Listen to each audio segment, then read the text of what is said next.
Hi అండి, నమస్తే. ఈ వీడియోలో మనం ఫంక్షన్లు పెళ్ళిళ్ళలో చేసే ఉప్మా అలాగే దాంతోపాటుగా పల్లి చట్నీ ఎలా తయారు చేయాలో నేర్చుకుందామండి. సాధారణంగా ఉప్మా అంటే ఎవరికి ఇష్టం ఉండదు కదా, కానీ ఫంక్షన్స్లో అలాగే పెళ్ళిళ్ళు శుభకార్యాల్లో ఎక్కువగా ఈ బ్రేక్ఫాస్టే చేస్తారు. కానీ అది చాలా టేస్టీగా ఉంటుంది. దాంతోపాటుగా పల్లి చట్నీ సర్వ్ చేస్తారు. సో మరి ఎగ్జాక్ట్గా పర్ఫెక్ట్ కొలతలతో మనం ఆ రెసిపీని ఈ వీడియోలో నేర్చుకుందాం. ఉప్మా అంటే ఇష్టం లేని వాళ్ళకి ఒక్కసారి ఇలా చేసి పెట్టండి, వాళ్ళకి కూడా చాలా బాగా నచ్చుతుంది. మరి వీడియోలోకి వెళ్ళిపోదామా?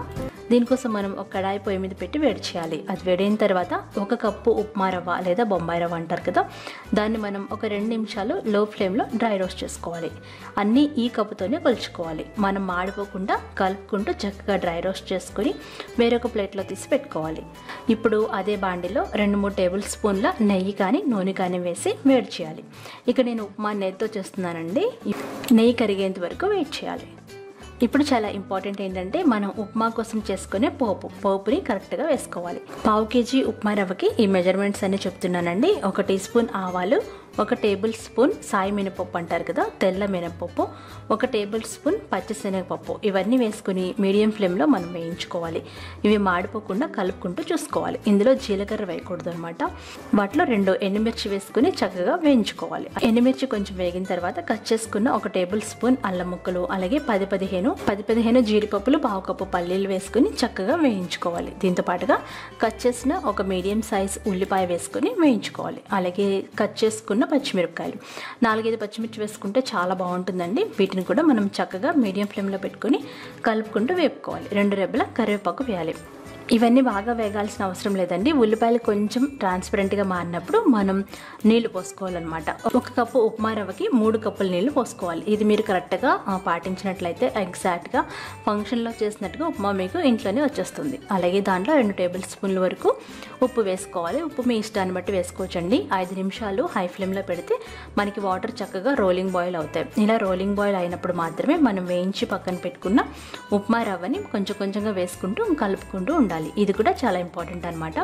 కలుపుకుంటూ ఉండాలి. ఇలా కలుపుకుంటూ మీరు కుక్ చేసినట్లయితే ఉప్మా ఉండలు కట్టకుండా ఉంటుంది.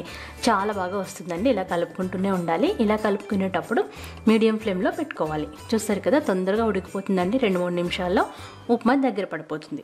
మనం ఎక్కువసేపు ఉడికించాల్సిన అవసరం అస్సలు ఉండదు. ఇలా దగ్గర పడినప్పుడు అందులో కట్ చేసుకున్న కొత్తిమీర వేసుకోవాలి. కొత్తిమీర లేత కాడలతో సహా వేస్తే చాలా టేస్టీగా ఉంటుందండి ఉప్మా. మీరు ఈసారి ఇలా ట్రై చేయండి. ఉప్మా మనకి కొంచెం పల్చగానే ఉండాలి.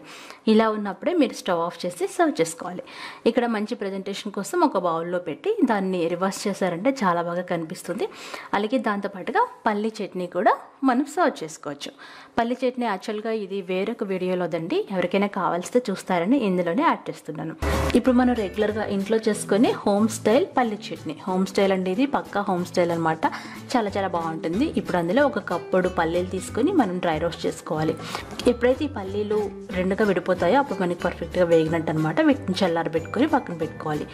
ఇప్పుడు అదే పాండిలో కొంచెం నూనె వేసి వేడైన తర్వాత మనం చిన్నగా కట్ చేసుకున్న పచ్చిమిరపకాయలు వేసుకొని వేయించుకోవాలి. ఒక 10 వరకు పచ్చిమిర్చి వేసుకోవాలి. అలాగే 1/2 అంగుళం అల్లం ముక్క, అలాగే 3-4 వెల్లుల్లి రెబ్బలు వేసుకోవాలి.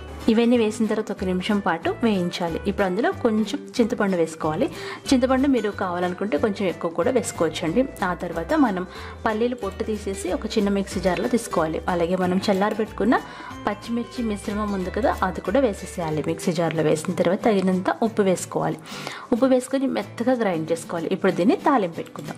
యాక్చువల్గా ఈ చట్నీ తాలింపు లేకపోయినా బాగుంటుందండి, కానీ తాలింపు పెట్టుకుంటే ఇంకా బాగుంటుంది అనమాట.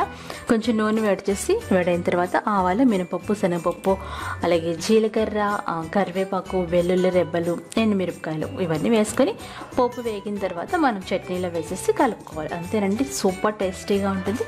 మీరు తప్పకుండా ట్రై చేయండి. ఇలా పల్లి చట్నీ, ఉప్మా, అలాగే కొంతమందికి షుగర్ ఇష్టం ఉంటుంది కదా, వాళ్ళకి పంచదారతో సర్వ్ చేయొచ్చు.